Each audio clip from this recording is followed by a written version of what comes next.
It's a BumbleKast Mini, sponsored by Venus. Hey guys, what's up? Not much. What's up with you, Venus? Answering some questions. We're just gonna answer your questions. I think. We're answering this one right now. This is one of your questions, right? This counts toward your question count. So, just so you know. This time I'm sparing a few questions to ask some simple stuff for a fanfiction I'm writing, specifically involving stuff with Whisper. I get some of these questions are probably best hedged at the current head writer, and I certainly will ask them. But I figured getting another frame of reference is a good idea, even if some of it has to be headcanons and not canon. You know what I mean. Oh, and the latter 6 are questions from a friend of mine that likes Mega Man a lot. He was in my last set of questions, but I forgot to mention it. Oopsie! That's okay. And universal statement here, if you're making fanfic, don't worry about the canon. If you want to hold yourself to the criteria that is set by the canon to challenge yourself or give yourself a foundation and a framework, sure, go ahead. That's good. But if you want to just go nuts, go nuts. It's for you. It is indulgent, so indulge. Have fun with it. And also be careful that you don't send in fan ideas. That's also another concern. Too. I'm just talking in general. So I think Venus managed to not do that, but just for future reference. Just for future reference. All right. Are there any talents the cast has that you wouldn't expect? I have my own ironic headcanon for Whisper, but I want to know what you guys think. I have been so engrossed in what is actual and factual. The idea of, going by what I just said, anything is for funsies. It's like, wait, I can do that? I can switch mental gears and do that?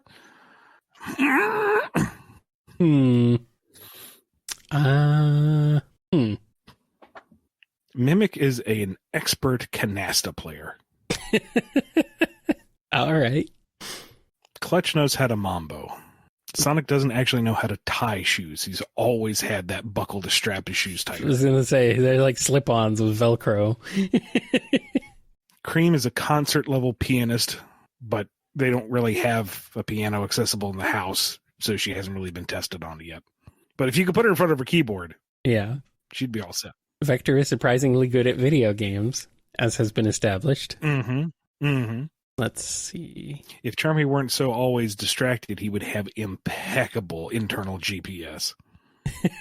His sense of direction is outstanding. Yeah, nice. I'm trying to think of one for Whisper, and it's... We're thinking. Sorry, guys. I know. It went quiet there. But she used to have a dedicated joke book that she would use as a gotcha for everybody else on the Diamond Cutters. And she'd make a little note to make sure she didn't repeat the same joke twice. Why is that? Why? Why are you so mean? Why is that mean? You traumatize her even more, because now she has this joke book. Because she used to be a joker, a funny one, an outgoing person. And now she has no use for that book ever again. No, that's the seed, man. Tangle finds the book. Oh, no. And what does Tangle do? Start telling jokes out of it? She gets the full story behind it and entices Whisper to start the book up again. And now Whisper's delivery is much more deadpan and deliberate, but that opens up a whole new avenue of humor. And it allows her to vent and to open up again. It's wholesome. Okay, you turned it around, Ian. I'm being told I'm really bad at fanfic. Yes, absolutely. I am terrible at it. I am an awful writer. That's why I don't write anything. I can't come up with anything. If you want to make it awful again, Mimic gets a hold of the book, flips open the page and goes, knock, knock. Who's there? Nobody anymore. I read stuff, yes. It's just, come on, guys. I'm just terrible. All right. I think that's good enough for now. Where does Whisper go when she has to pack it in for the night? Does she rough it out in the wilderness? Does she have a house somewhere? Does she even sleep? Obviously, my headcanon is that she lives with Tangle, but that's purely self-indulgent. What do you think? She would definitely be trained to live out in the wilderness and survive. With the restoration, that will actually kind of be touched upon. Let's see. Has that issue come out yet? I don't think so. There will be some general world building coming up if it hasn't already come out. I am so bad at keeping track of this. That you can extrapolate for Whisper beyond that. Interesting. Nothing mind blowing. Just I don't want to undercut what is in the near future. Well, fascinating. Has Whisper moved on from settling the score with Mimic? I got the inclination that she was hung up on the fact that he's still out there and still wants to settle matters, but after reading again, I kind of got the idea that maybe she had already moved on. What do you think? Does she still want to actively search for and hunt down Mimic, or is she okay with simply taking him down wherever he happens to appear? Hopefully what I'm asking makes sense. Oh, sure. My intention with the last bit I wrote for Whisper was that she was making a conscious decision not to let her fear that he instilled in her to rule her anymore, or at least be conscious of it and counter it. The fact that she has such issue trusting people and letting her guard down and being part of a group is all because of what Mimic did to her and the team, and she doesn't want that to poison her any further. So that is what she's working directly at overcoming. Mimic himself, no. She'll drop him at 30 feet if she can. She will quite happily watch him drop into the lava. Yeah. I mean, if it weren't for Tangle, she already would have killed Eggman. Mm-hmm. Yeah. Nah. She says no hang-ups on it, except for Tangle. Tangle's got her wrapped up. What's Sonic's opinion on imprisonment as a punishment for crimes? He's a dude that's all about personal freedom and has no issue with administering spankings to those who deserve it. Whoa, hey, this is a family show. But does he have any misgivings with villains being imprisoned institutionally? Or does he see it as, hey, you get what's coming to you? I only ask because he's had lines in the past that hint that he's not exactly fond of the police, but I'm wondering if that distaste extends to the prison system as a concept as well. Well, Sonic in particular, that's been something that's kind of evolved over time with interpretations of the character. From present standing, I think he personally wouldn't necessarily want to long-term imprison anyone, but kind of along the lines of what you were saying, if that's what their actions get them, then that's what they earned for themselves. He's not going to bust somebody out of jail necessarily because they did wrong, but if he felt like they were innocent, he certainly would. Sonic just doesn't have any particular devotion to law and order, the social constructs that we make and live by. He lives by his own way, and thankfully, that is to the benefit of all others. And if it were not, well, it'd be dicey. Well, I mean, Sonic escaped custody and caused massive property damage, so I don't think he's particularly into the whole idea of incarceration, at least not for himself. Well, no, he doesn't want to be incarcerated, so he's not going to allow himself to be. And to be fair, at least 90% of that collateral damage came from Gun itself. Well, maybe, depending on how many cars you happen to snowboard through, roadboard through. Well, that's entirely up to the player's choice. Those are their actions, not Sonic's. I mean, I don't know how Sonic is even able to do that, considering cars are cars. But, oh well, it's a video game. He smashes highly intricate machines with his face all the time. A car? Okay, fine. All right. Not taking into account whether it would be good advice or not, if you were writing Shadow with a personality that's not subject to the notes you get from Sega, how would you go about putting Shadow in a situation where he has to give romantic advice? Again, not taking the quality of the advice into account. I like that defining aspect. It would all depend on what the goal of the scene is. If it's meant to be comedic, then it would play up his very withdrawn, taciturn, and terse commentary. Have someone spilling their heart out to him or deeply emotionally vulnerable, and he is just like not reacting at all and giving, blunt or bad advice. Clearly, this is the wrong person to come to, and he's not going to try to be good at it. And you laugh at the foibles. If you want something more poignant, then you have someone who is in a position where, of all people, they're asking Shadow, but Shadow is someone that they can trust, maybe because he is such a neutral party in terms of relationships, and have him give something succinct and helpful. Not necessarily coddling or reassuring, but something that's kind of direct, some hard truth or something that's rather piercing in its clarity that gives the other character a moment to go, I hadn't thought of it that way. Yeah, that might work. Or maybe that is the direction to think about. Or I hadn't even considered that option. And Shadow's like, of course you didn't, because I'm the ultimate life form and you're you. And maybe that's a little more of the comedic angle, but you get what I'm going at. Use his reserved and stoic nature as a way to juxtapose the sincerity or even the kindness of his words. Mm-hmm. I figured his advice would be, so metaphorically speaking, take your emotions, put them all, each of them in little boxes, stuff them away forever. Don't let them out. That's what you do. Where's that damn fourth emotional box? I don't think that's I want to be angry. Where's my rage? I don't think that's very healthy, Shadow. You didn't ask if it needed to be healthy advice. You probably figured out by now that the fanfiction is romance-based. Well, isn't all fanfiction? So I wanted to ask what kind of studying you did for your own romance writing in Archie, or anything else you've likely written that also features romantic subplots. For me, since the fanfiction is going to be presented in a manga style, I've been looking at a few romance manga and analyzing things like themes, character arcs, panel structure, etc. As someone who usually is very action-brained with my writing, I really have to wrap my head around a different way. A different way around this form of storytelling. I can assume at least you're similar in this regard, so I figured I would ask if there's any tips you can give, or any reference material you can recommend that you think would help.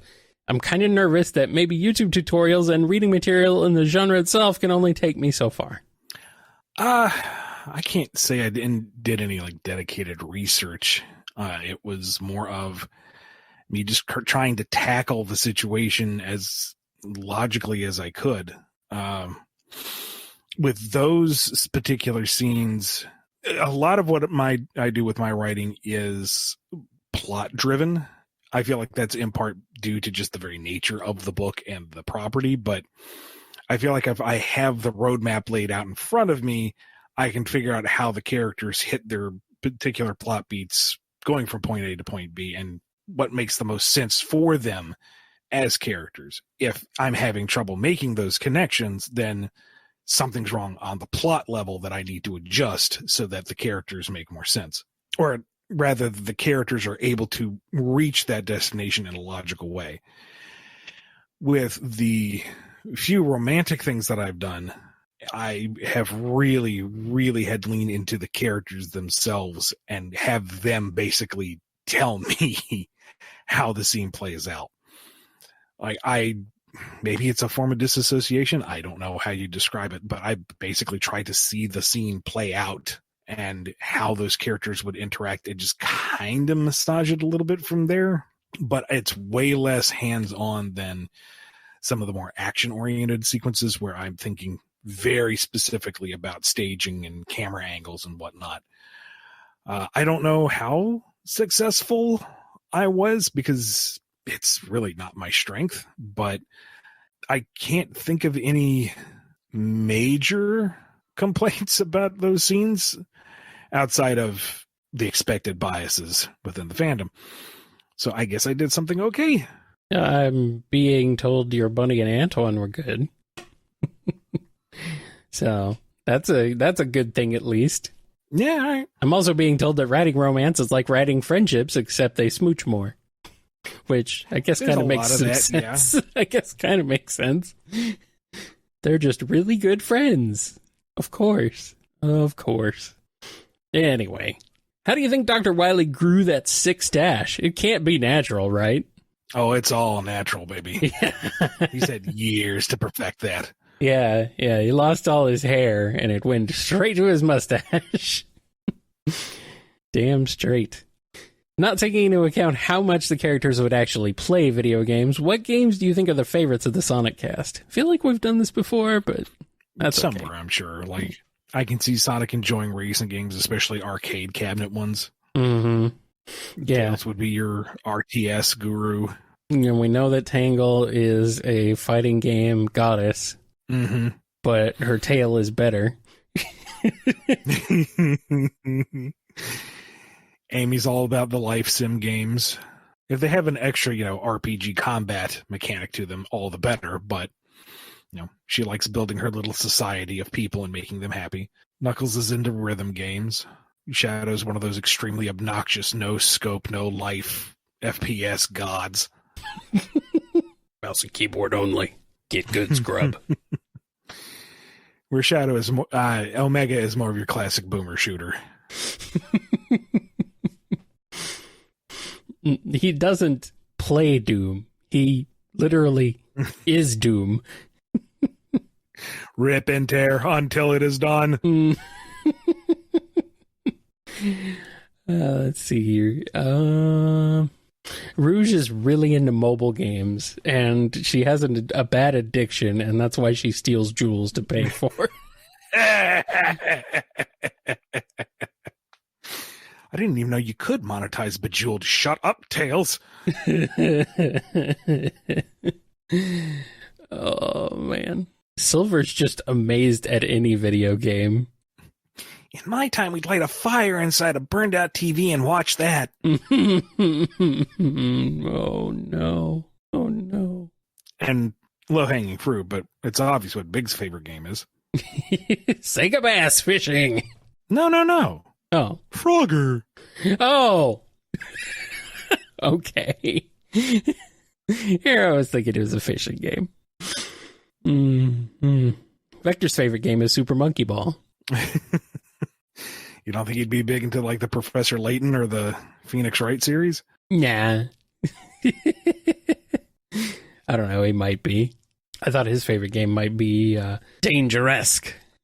The criminal. The criminal projective? Yeah.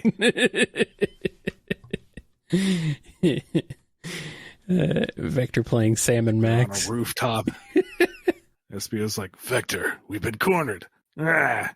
Elevator on this rooftop's broken. Looks like we're gonna have to jump. This is entire time. He puts on the glasses.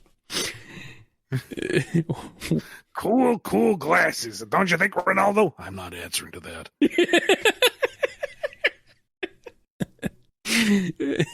Charmy. That's fine. Charmy wants to wear the turban anyway. Figured Charmy was wearing a shirt that says "Killing You, Guy." This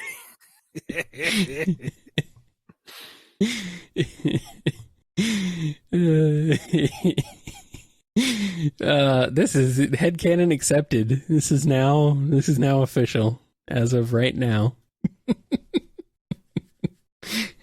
Dear Vector, how do you type with giant jewelry around your neck?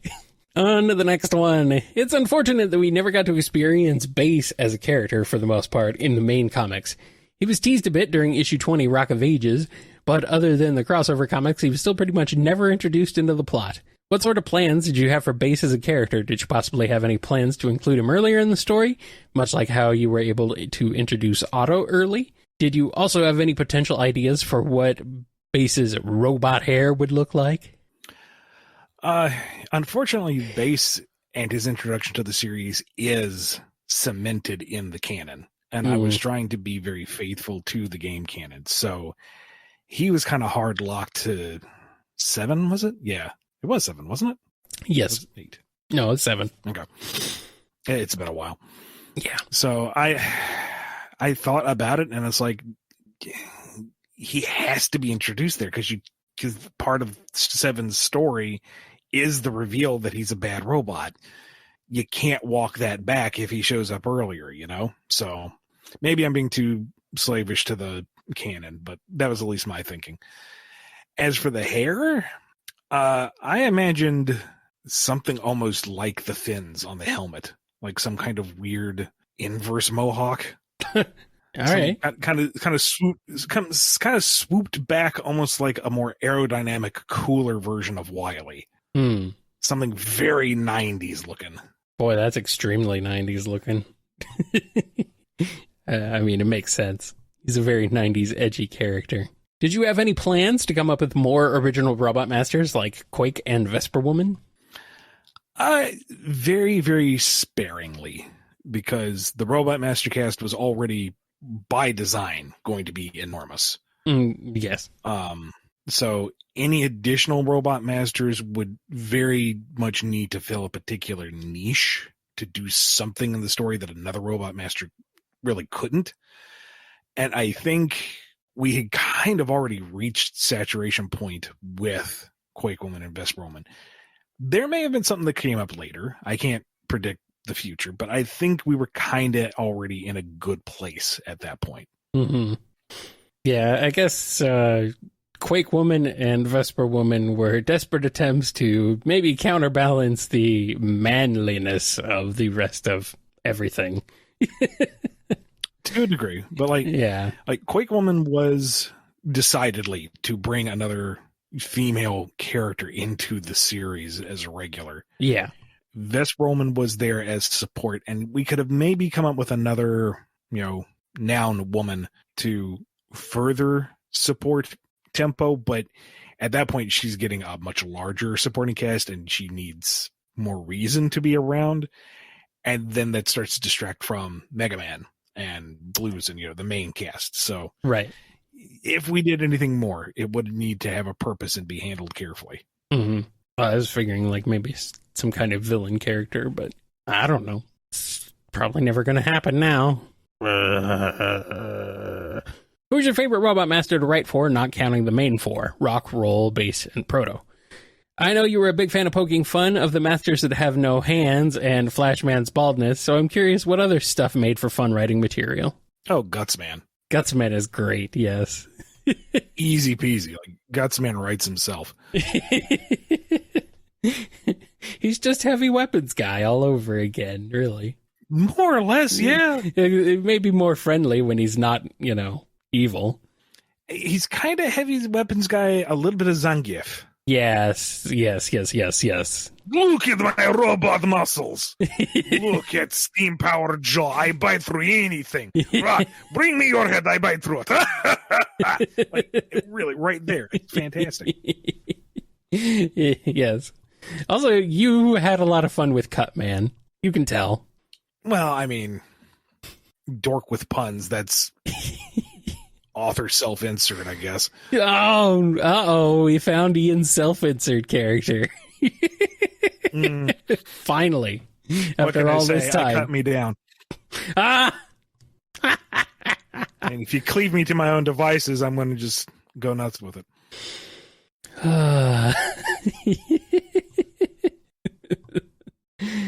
Oh, boy. Iceman was also fun. I mean, really, like, all of them had such great moments and just, they were so much fun together. The only one I can't really remember very well is Bomb Man for some reason. I don't know why. I feel like he wasn't particularly defined. No, in the source material. No, he wasn't, but he's just kind of there in terms of everyone else. Quickman was fun. Oh, and Pharaoh Man. Pharaoh Man I liked a lot because he was just a boss. Oh, Pharaoh Man is cool as hell, man. Pharaoh Man is awesome. Like, one of the biggest regrets I have about us never getting to Mega Man 4 was that I didn't get to Rock and Pharaoh Man having to throw down against each other with their established history at this point. Oh, that would have been great. And I absolutely intended to have a callback to the Ruby Spears cartoon. of Rock grabbing him and taking his power and then just getting slugged in the face. Yes. Yes. If we must fight, then let us do it as respectful equals. Okay, shakes hands. But just so you know, I got your power. Boom. I don't care. Oh, man. Oh, Feral Man. Oh. Oh, he's underrated, man. He's so underrated. Could fight underrated, man. No, I'm kidding. Don't do that. All right, we got one last question from Venus. Have you been eating your vegetables lately? You need a proper balance of greens in your diet, so I hope you have been. I'm trying. I've been naughty. I have not. Not very well. I'm better than I used to be. Yeah. Well, I mean, you didn't even like vegetables, right? Mm-mm. Or anything. So... But yeah, I need to do better on that. So, thank you for the reminder. All right, that's going to do it for this edition of the BumbleKast. Thank you to Venus for sponsoring this BumbleKast Mini. If you want one of your own, head over to patreon.com/BumbleKast, Ko-fi.com/BumbleKast, or become a YouTube member. Be good to yourselves, be good to each other, and we will see you next time on the BumbleKast. Bye for now.